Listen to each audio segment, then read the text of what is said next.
The Greg Scheinman podcast is brought to you by Inns Group Insurance. Inns Group Insurance and Risk Management. Inns Group is ensuring success. And also Rose Studios. Endurance, strength, and mobility equals perfect fitness. Visit rosestudios.com for more information. Hey, on the podcast today, we have Nick Adair. Nick, along with his sister Katie, is the entrepreneur behind several Houston restaurant concepts, including the super successful Adair Kitchen, the recently opened Eloise Nichols restaurant in River Oaks, and the fresh new concept Bebidas, which is a super cool new juice bar and cafe where you can find me having some amazing breakfast tacos and juices most mornings. Nick grew up in the restaurant business. His father, Gary, and family are the owners of Adair Family Restaurants, which is the group behind Los Tios Mexican Restaurants and Skeeters Mesquite Grill. He's got an amazing story, so let's get right down to it. Nick Adair on the Greg Scheinman podcast. So Nick, tell me a little bit about, how you got introduced to the restaurant business. I know there's a family history in the restaurant business and growing up. Sure. But tell me a little bit about how you first kind of got introduced to the restaurant business, growing up in it, and how that's gone.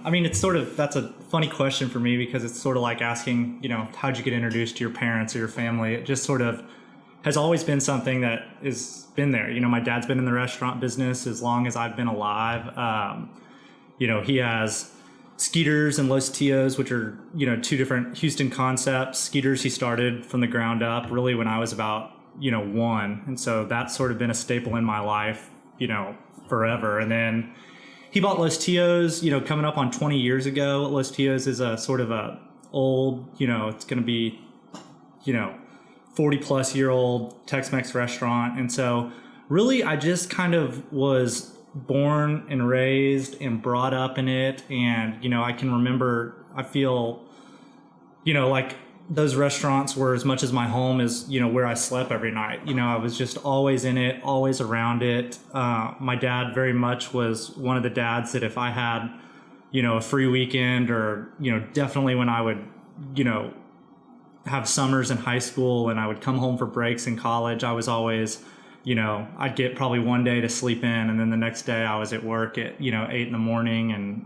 I have memories of before I could drive, being a cashier at Skeeters and having my mom pick me up and drop me off from work and all of that stuff. So it was always just something that I grew up around. It was, and it still is, just a staple in my life. I went, high school in Houston. I went to Fort Worth for college at TCU. And, I've always just, sort of looked at everything from, through a small business or a restaurant lens. It caused me to be super entrepreneurial and how I just look at anything. And, if there's anything that I go through in the day, I'm constantly thinking, how could I do that? What would it look like if I had that business or this or that? And I think that, a restaurant is a great sort of, small business, really big business and a small business. There's not so many variables in it, and there's just so much that goes into it every day that, it's just great to sort of, I'm blessed that I grew up in it because I feel like it's just ingrained in who I am and, how I look at the world. And, I'm really thankful for that. I always say that at some point in everyone's life, they should spend some time in a restaurant or work in a restaurant. And I still to this day think one of my best jobs was graduating college and going to work in a restaurant before I found my quote unquote real job. But the experience of working on a team, front of house, back of house, all the moving parts. And how much does it just teach about people in general? Mm-hmm. You get to see so many people on a day-to-day basis and talk to so many people. And, it teaches you not to be afraid to have conversations and get to know people and, the teamwork aspect. And it really is, I say it all the time, everyone should work in a restaurant at some point. Completely agree. So growing up in the restaurant and seeing and being around all of it when did you decide, or think about what role you wanted to have in the restaurant? Was it, I'm going to cook, or I'm not going to cook, or I like the front, or I like the back, or, I just want my own, and to be all kind of what did you gravitate towards? I always sort of looked at and like we all do, we kind of look at our dads and what do they do for a living, and what is my dad's day like. And I, some of my favorite things about my dad's job always growing up was that he never missed a sporting event, or he never missed this, and his schedule sort of had flexibility in it because he was able to kind of not make his own schedule. Everyone knows how hard restaurants are and how the hours and all of that, but he was just always, to me, seemed like having fun during the day. He always had a smile on his face. He was able to kind of, manipulate his schedule and his days to always be around. He was always home for dinner at night, and, he was just always there. And I loved that. And I loved the freedom. I saw so many of my friends' dads that were, glued to an office all day or sitting at a desk all day. And I loved that, my dad wasn't like that. And it was always something that, I sort of knew that I would get into. Whether or not I said it out loud, I kind of, went back and forth on, do I want to go get, a job where, I was a finance major. So do I want to go do banking or something like that, right out of school, and go see what else is out there? And, really, it just never was something that I didn't know I would get back into. So, when I graduated in 2009 from college, it was sort of right in the middle of all the downturn in that. And, I went on a bunch of different interviews and sort of talked to a lot of people that were, my dad's peers and, contacts that I had through college. And, I went down that road of, all right, what's it going to look like if I go get another kind of job or do any of that? And just nothing. I never left one of those meetings or interviews thinking, man, that's what I want to do. I can see myself doing that in 10 years. It just always kind of went back to, I want to do what my dad does. I want to, have that. And, I have always been very entrepreneurial and creative, and I like projects, and I like things to start and things to finish, and creating things. And so the restaurant business was just very much a natural sort of fit into that. I always liked building things and working with my hands. And, I saw what, my dad got to work with contractors and got to work with real estate guys and got to do, a lot of business stuff and back of the house things. And I've always, liked numbers a lot. And, I saw that he got to do all of those things. And that's really, even today, my favorite part about the restaurant business is how many hats I get to wear on a given day. I get to have relationships with people. I get to sort of be the leader of a team. I get to, have projects that start and finish. I get to create things, and just sort of all of that. I get to sort of do so many different things. And, looking back on it, I'm not sure where I made the decision where, all right, I'm going to go be in the restaurant business and do this, but, I can't see myself doing anything else. So you mentioned a lot about your dad's availability, and the lifestyle and the quality of life, that you grew up around, which also means that he was successful. I mean, right. Because you're talking about an industry which traditionally says, okay, you work extremely long hours, extremely hard, holidays, weekends, all kinds of it. Yeah. And it's interesting to hear you talk about your dad's availability for all of these things in an industry that's known for people almost not being as available, right, because of the hours that you have to put in to be a successful restaurateur. Did you, I guess, kind of pick up on that, or as you've gotten into it yourself now as an owner-operator yourself, yeah. Oh, okay, this availability thing is challenging because I can't, how am I at Adair Kitchen? How am I at Bebidas? How am I at Eloise Nichols and avail? Yeah, for sure. You're right. One of the things that I've kind of found out and really learned the hard way, and I think this probably can, go across a lot of different types of business and really a lot of different sort of areas of your life, but it's important to be able to take a step back from it all to really see where it's going. We'll get into, how Adair Kitchen started, and, I sort of came up in the restaurant business as a general manager where I was running shifts day to day.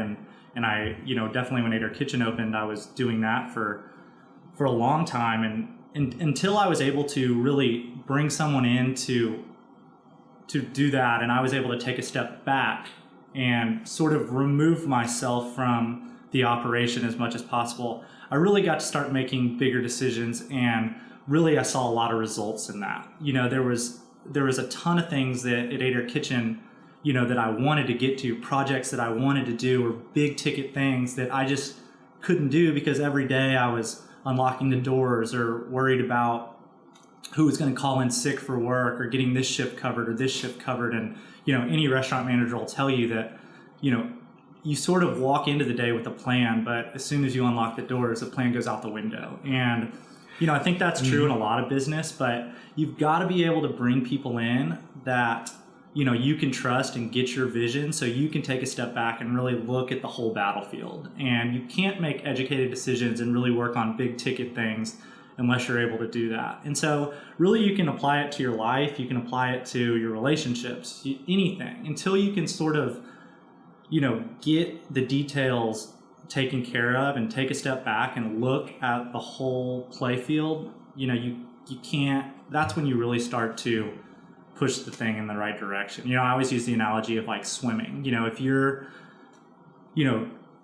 paddling so hard and your head's down and you're just trying to stay above water, you can't really see which direction you're moving in. And until you sort of look at the bigger picture and, pick a point that's where we're going, here's how we're going to get there, that's kind of, it's paramount in all of this. So I think that I was able to, come up in an atmosphere where my dad sort of got that too and was able to kind of be in that situation. But, definitely I had to kind of learn it on my own that it's important to be able to remove yourself from the sort of, grind of it all to really develop your business, develop what you're trying to do.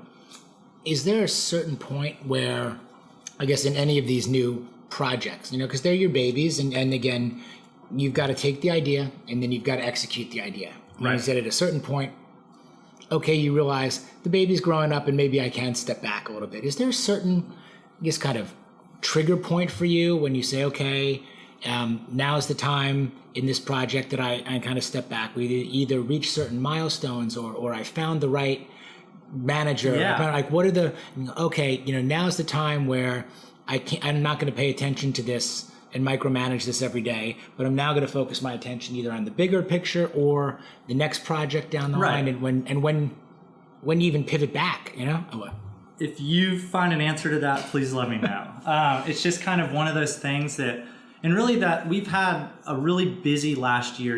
We had 2 concepts open up within 2 months of each other, and sort of in the last, really they've both only been open, 1 6 and 1 8 months. So really I'm heavy in those right now and sort of setting that culture and trying to get all the pieces in play. But it's been a struggle for me in learning, when it's too soon to back away. And really we didn't have plans to open 2 at once, but it's sort of, that we always, so Eloise Nichols, we were working on it, and we always had our eye on the location where Bebidas is now, thinking if that ever comes available, we're going to jump on it. And, life's funny, of course, and sure enough, it comes available. It just, when we're up to our eyeballs in this project, and my sister and I got in kind of an argument on whether to do it or not, and she won the argument, and, we decided it was probably a little bit more than we could handle, but we were going to try to work our way through it. And, it's been a learning experience. My dad always said that going from, 1 unit to multi-unit is a totally different game. And, we're finding that out. It's been an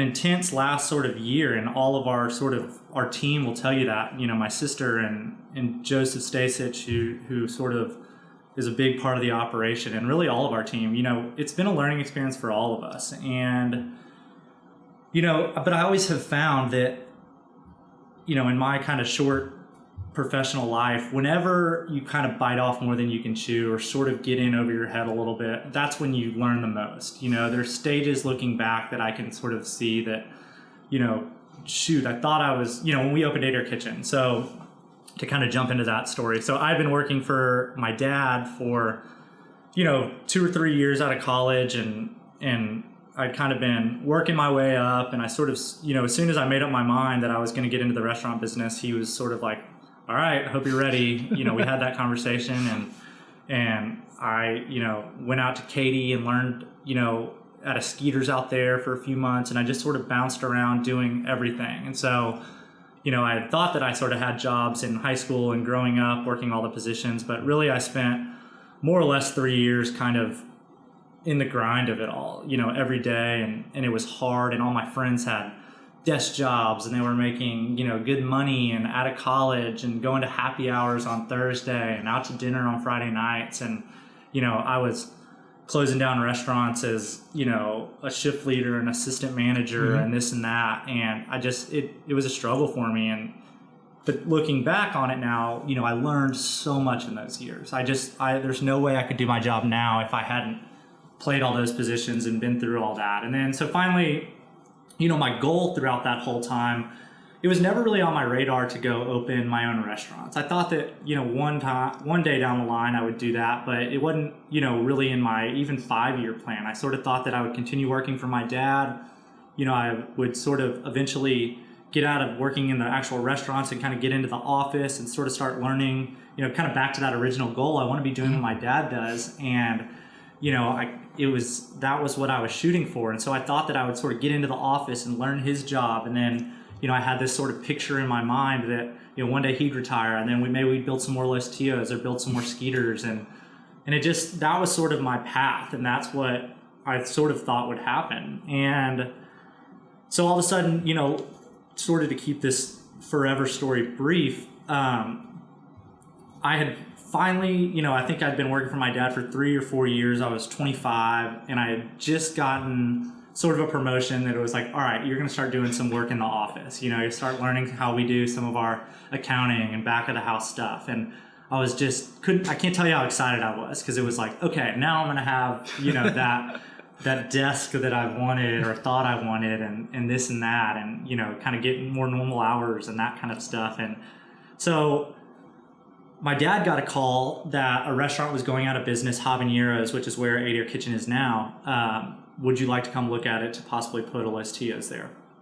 And it was sort of a unique situation because the restaurant closed down and basically they were behind on some of their payables and they got locked out by the landlord. So we went, I think they closed on like a Wednesday afternoon. My dad and I went and walked through it on like a Thursday, and he was just sort of letting me tag along. I was just kind of, he thought it'd be good for me to go see some of these spots or whatever. So we walked through and literally the tables were still set. There was still food in the walk-in. It was a running restaurant that just didn't get to open that day.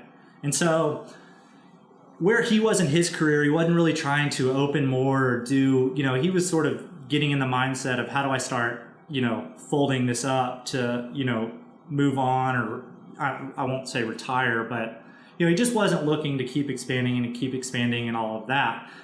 But we both knew that it was such a good, opportunity for someone. So, he kind of thought about it and basically said, thanks, but no thanks, just not really where I am in my career right now. But on the side, my sister, who's my business partner now, Katie, had been living in California with her husband, who was going to graduate school, and they were about to move home in a few months. And, Katie and I were I told her about this, and we kind of talked along the side, and she, I'll give her all the credit, finally was the one that sort of shook me and said, hey, we should do something here. This is such a good spot, such a good location. You don't very often walk into just totally built out restaurants that are ready to run and somebody's looking to throw the keys to somebody.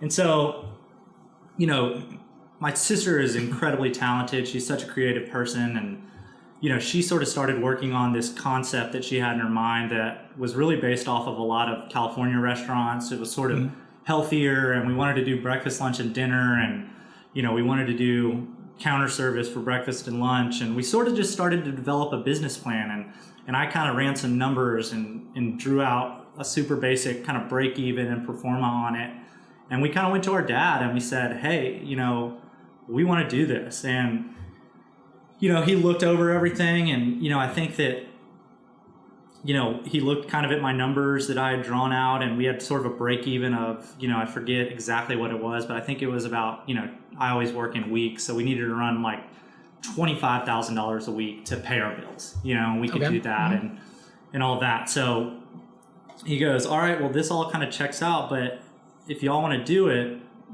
you're going to have to find a way to pay for it.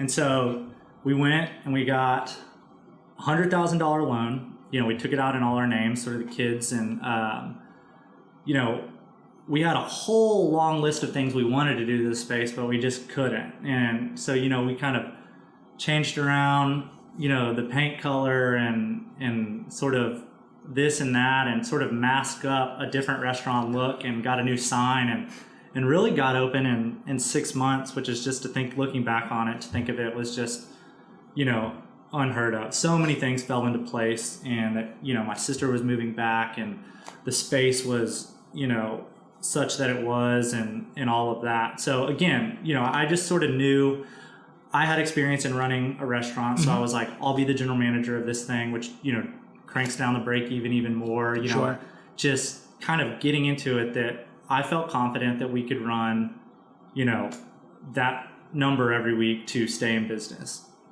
And so, you know, we opened the doors, and lo and behold, it just sort of took off.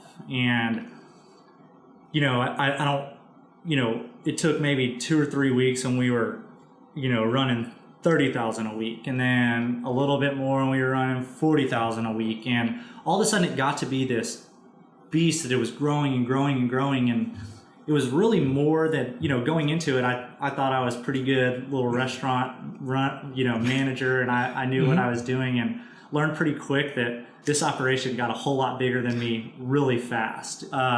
So it was me and one other manager, and we were kind of running that place, and just, you know, working ourselves to the bone, you know, 89-hour weeks all the time, and all of this, and just sort of trying to piece it together.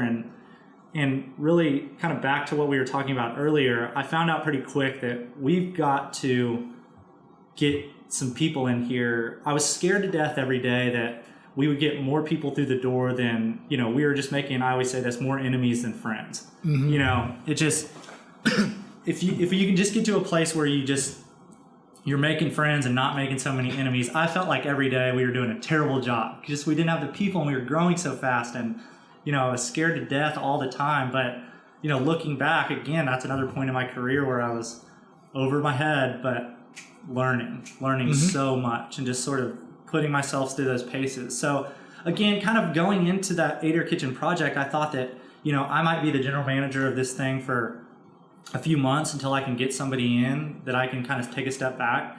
But I ended up running it for 2 years. And, you know, we had 2 years of solid, every week was busier than the week before. Every week was busier than the week before. And it's really never even slowed down. You know, Adair Kitchen, there's been some points throughout the whole deal that, you know, have been big jumps for us, in the sense that, like, when I was able to remove myself from the day-to-day operations, and we were able to bring somebody in that knew a lot more than me, and so the store started running better, and, you know, we took a jump there. And then, you know, just a few different things happened. The online ordering, and how delivery services kind of come in, and that was another jump. And, you know, this is going to be, you know, the second quarter of 2017 will be the busiest quarter we've ever had there. And it's just hard to believe that, you know, it's this monster that continues to eat and grow and all of that. And so it's just been in itself such a good learning experience for me on, you know, how to run a small business that all of a sudden isn't that small anymore. And, you know, it has these, you know, just where you want to fall on the spectrum of, you know, how efficient is too efficient, and where do we want to be, you know, one side of totally chef driven and another side of totally production driven, and where do we want to fall in that sort of spectrum of things, and all of that, and the decisions that you have to make in that. And so, you know, Adair Kitchen did so well, and I'm so lucky that it did so well, and there's a million reasons besides myself that has caused it to do that.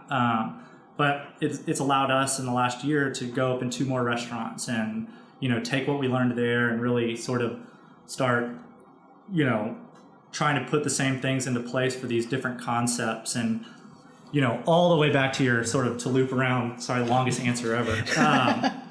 Longest answer ever here is, you know, when do you start to feel that you can back out? And I don't think there's really a right answer. It's just sort of, that's one of the fun things that I've enjoyed about, you know, not just having Adair Kitchen and all of a sudden going and doing 2 more Adair Kitchens and then 3 more Adair Kitchens, but, you know, we've done our sort of 5 to 10 year goal has been, let's try a few different concepts and really see what works and what we enjoy the most. And, you know, they're all sort of different and every day is different. And so it's a challenge in the sense that we're trying to figure out one operation at Bebidas while also trying to figure out another entire concept at Eloise Nichols. But, oh yeah, we're still got Adair Kitchen going on. And so, I don't know, right now I'm kind of in the battle of, and we all are, you know, Joseph Stasich and I were laughing the other day that, you know, we're both in sort of positions that we've never really been in. So it's kind of working through what's the best use of our time, what's the best use, and Katie and I talk about that all the time, that,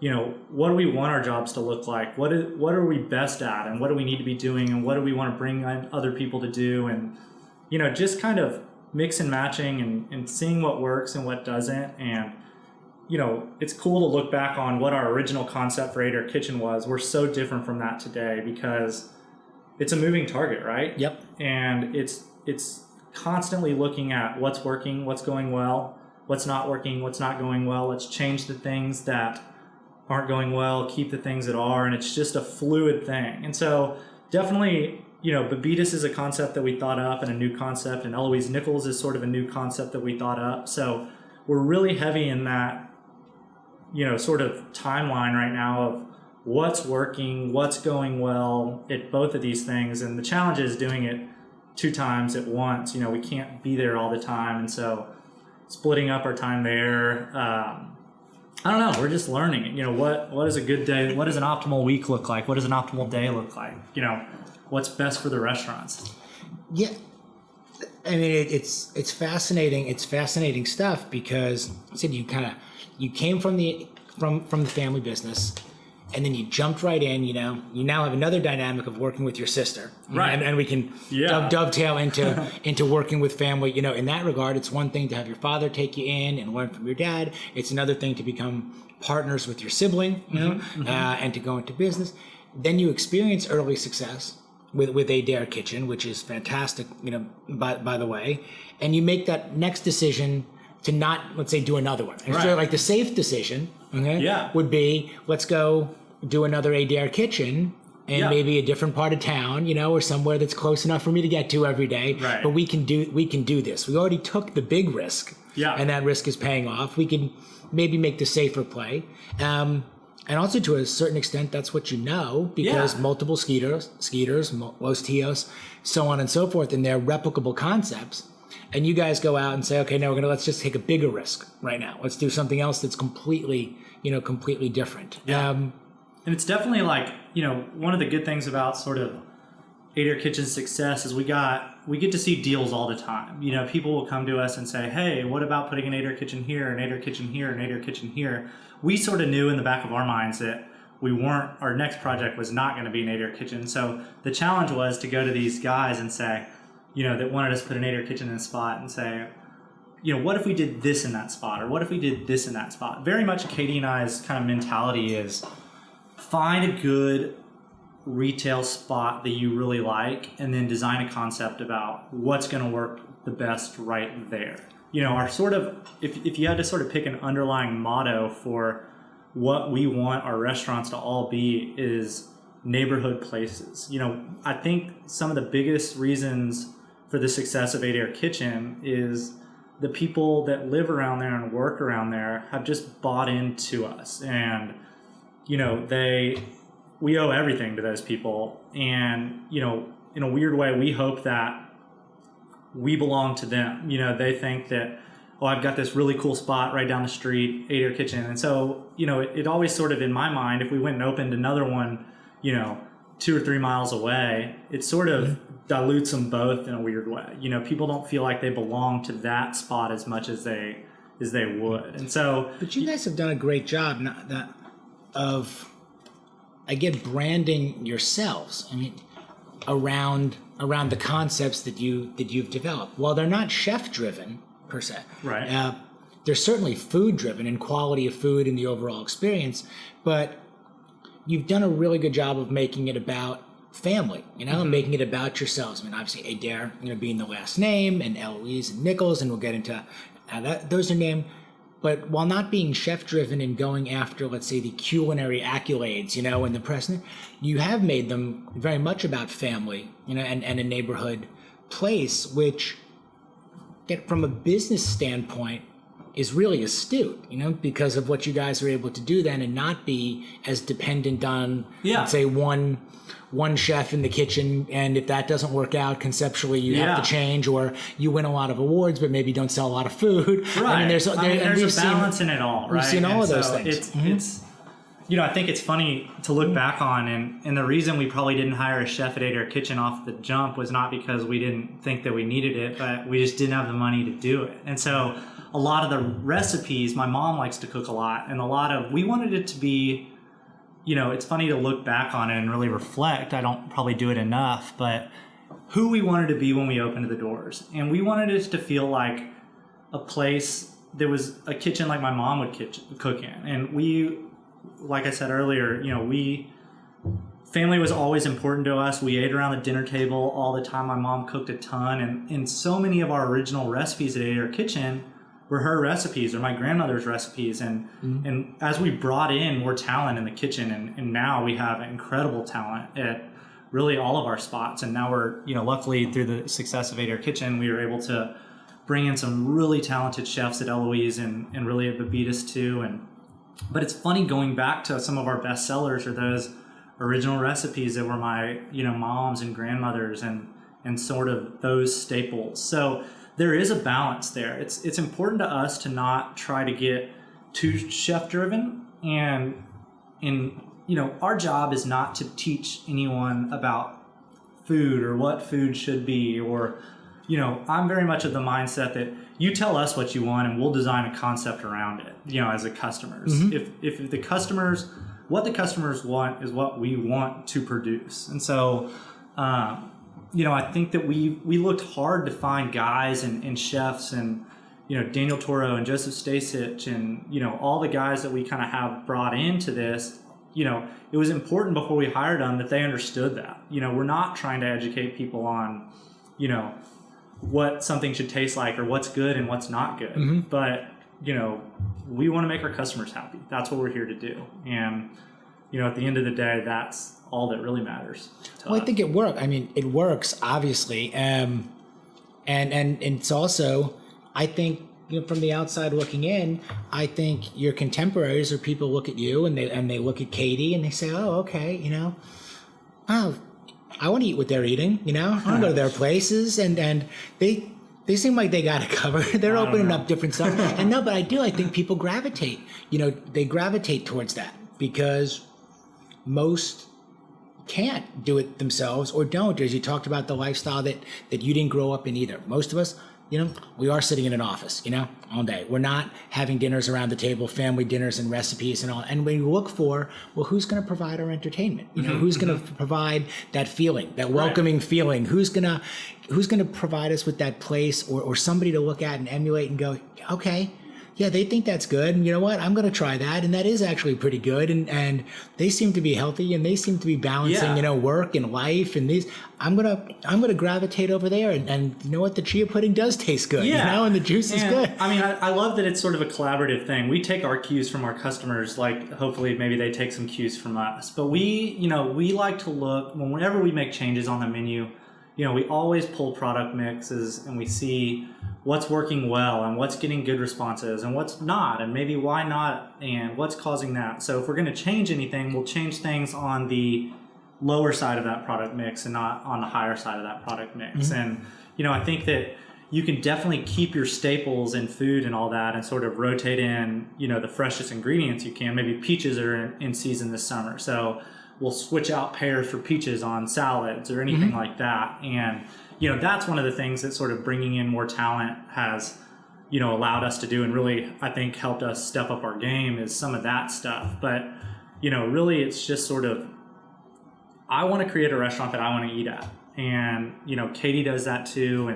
And really all of our team, we kind of get together and if Katie were to design a restaurant totally by herself, it might look like one thing. And if I were to go design a restaurant totally on my own, top to bottom, it would be something totally different. And if you were to go do something, it might be something totally different too. So it's, I think one of the reasons that Katie and I are such good business partners is we're sort of at different stages of our lives. She has children and is married and that whole deal. And I'm, a little bit younger and I'm a guy. And so I have a sort of a restaurant that I might go eat at with my guy friends. And she has a restaurant that she's going to take her family to. And so we try to marry that and really cast as big of a net as we can for, getting people in the door. And we want to be a place that, Adair Kitchen is a good example that, moms can come in, after dropping the kids off at school and guys, there can be business meetings going on and there can be, PGA meetings going on and there can be,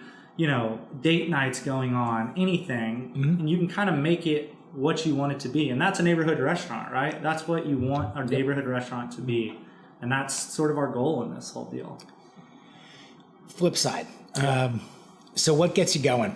Like, what hasn't worked? What bugs you? And then, yeah. What doesn't fit into your world, your brand? The way you and Katie are doing things. I'm a big, and we're sort of going through this at all of our restaurants, and I want to create an environment for our staff that people will want to go to work, and want to be there, because I feel like if our employees are happy, they're going to provide a better product for our customers. So, one of the things that I don't do at all is bad attitudes. Can't handle it. I'm just not gonna, and it's a work in progress. As soon as you sort of, feel like you get all your people in place, somebody leaves or something happens and it kind of gets shaken up. But, I want to go to work every day at a place that I want to be at. And I want, all of our employees to go to work every day in a place that they want to be at. And it's so much easier said than done. And, everybody knows that the restaurant business is constant turnover and we have a lot of that. But, one of the cool things about Adair Kitchen is we've set up a culture there where we don't have a ton of turnover, because I think that, it's sort of like a family to those guys. And we've got, Lord knows we've had some characters come through there that, we've employed throughout the years. But, you get to a certain base and your sort of staff will do a lot of your hiring and firing for you. They'll run off bad apples and they'll, keep around, the ones that want to stay. So Kate Arnold, who's our general manager at Adair Kitchen, is, 7.5 months pregnant, and she'll be leaving us soon. And, yesterday I walked into our normal 2:00 afternoon meeting at Adair Kitchen, and I basically walked into a surprise baby shower that they were throwing for Kate. And it's just so cool for me to walk in and see, that kind of stuff going on that really I didn't plan that, they planned that. And, it's just, if you can create that kind of family atmosphere, it's welcoming for everybody. So, that's a big goal of ours. What gets me going?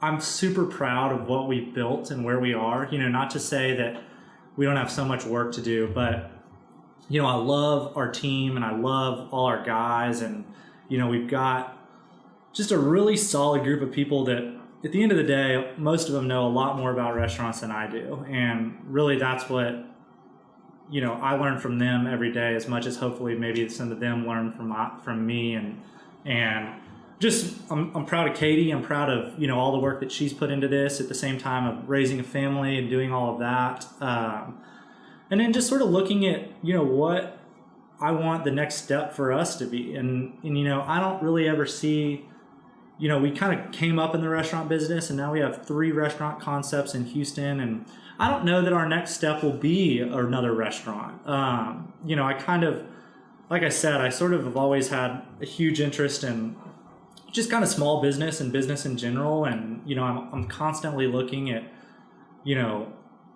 any kind of business on, what would it look like if I ran that? What would I do differently? What would work? What wouldn't work? And I don't know what our next step is. I can't be certain that it's going to be another restaurant. I can't be certain that it's going to be in Houston. But, I kind of, where I want to be in 20 or 30 years is, maybe have my hand in a few different kinds of small business. I love, love, love small business. I love service businesses. And so, I don't know. But I really love to learn about it. I think that careers for everybody should be a work in progress, and sort of it's important to know what you don't know and continue to try to get better, and never act like you're the smartest guy in the room. And that's one of the things that I like. You and I have talked about so much is I love your podcast because you get to talk to so many different sort of types of people and types of businesses, and I envy that about your job, is that you get to see so many different sort of areas and this and that. And while they can be totally different, at the end of the day, small business is small business, and that's just kind of what I like.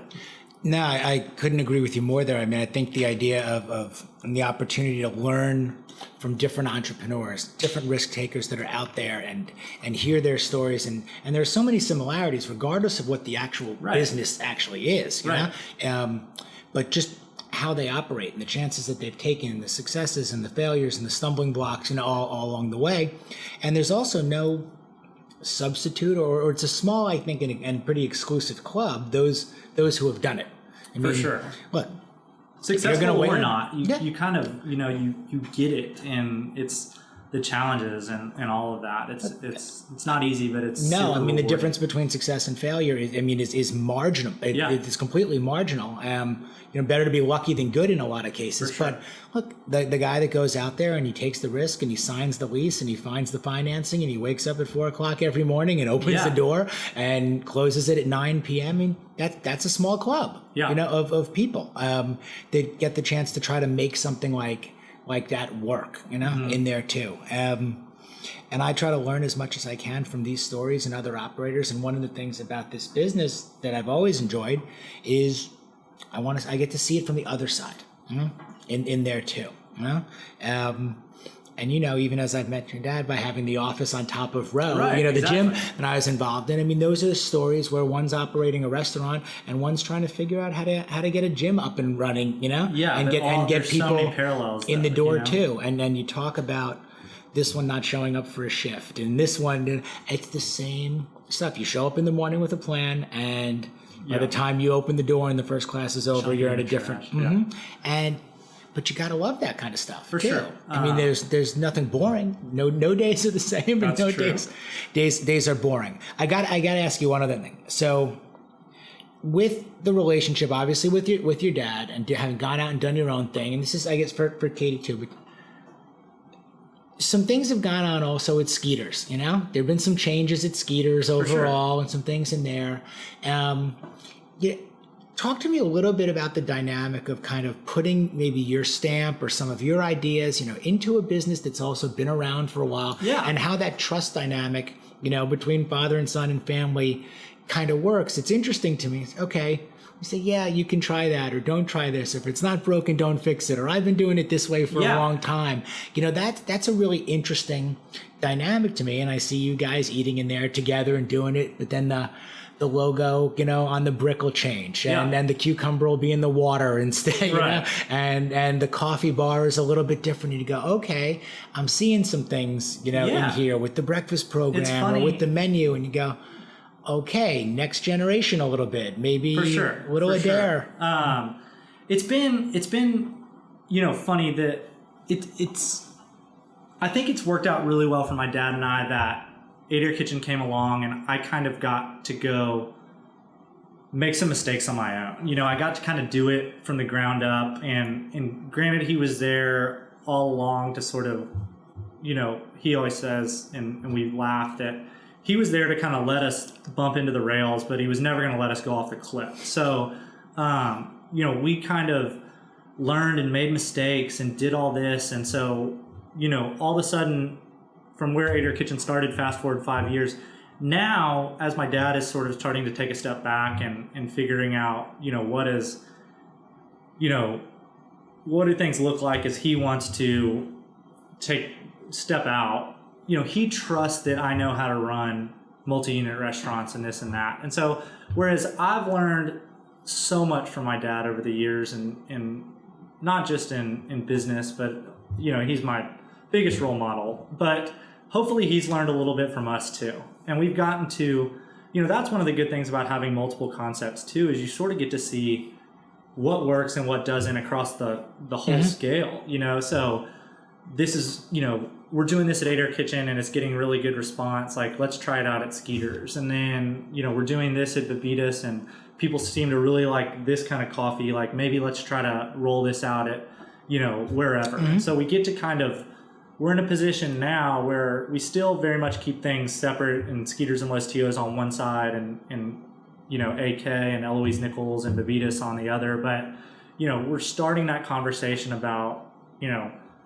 what does this look like in 5 years? How do we start to kind of blend what we've learned on both sides of the aisle into kind of one operation? And it's really been fun. It's been, it for sure.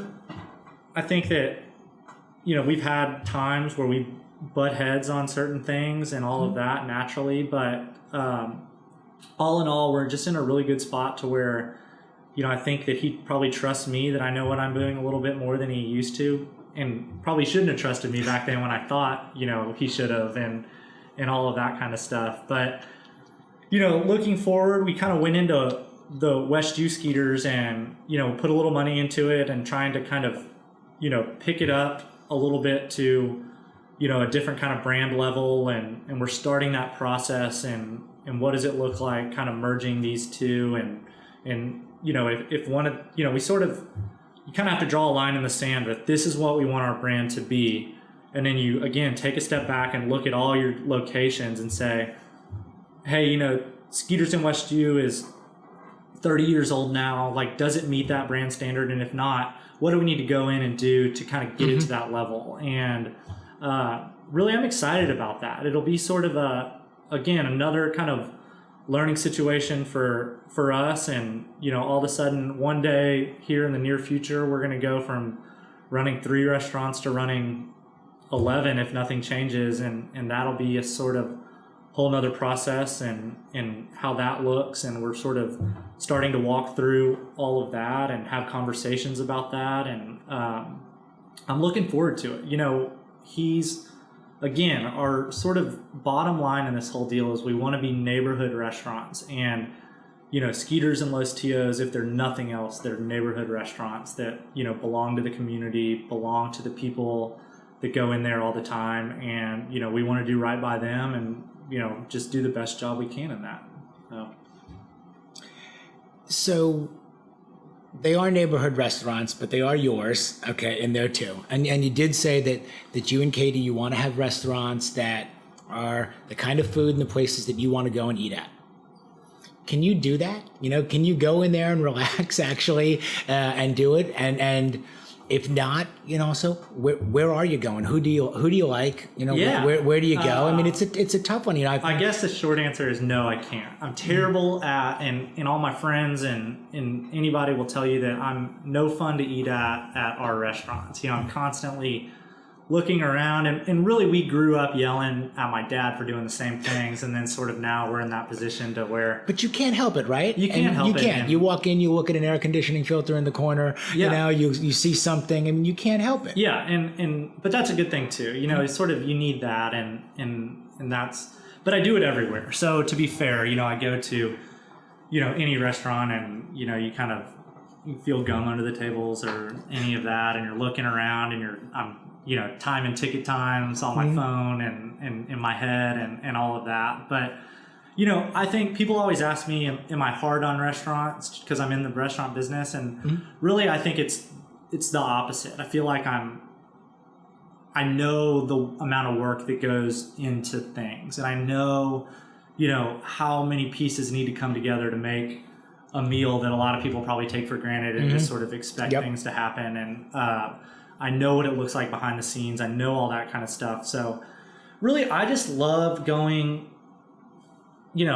anywhere and looking around and seeing what's going on and what people are doing. And I think in the last 5 years in Houston, it's just the amount of talent that has come into the city and really just developed in the restaurant business is crazy. And it's a great thing. And all of that, it makes us all better.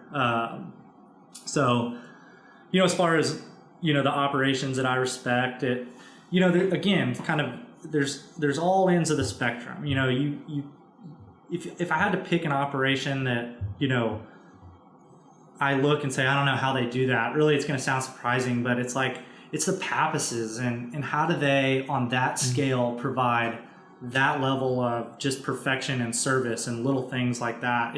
I respect it so much and all of that. But at the same time, you can look at just so many of the just incredible culinary restaurants that are chef driven and how they do that and how they get, Uchi is a good example. It just blows my mind every time I go in there that, top to bottom, how good that operation is. And, you can just sort of, again, one of my favorite things about what we do is you can kind of pick and choose what things you like and what things you don't, and how many, different variables go into any different restaurant. It's not only about the food. It's not only about the drinks. It's not only about the service. It's not only about the atmosphere, the music, or any one thing. And that's why it's so hard to sort of put your finger on what's successful and what's not, is because there's just 100 variables that go into any one meal.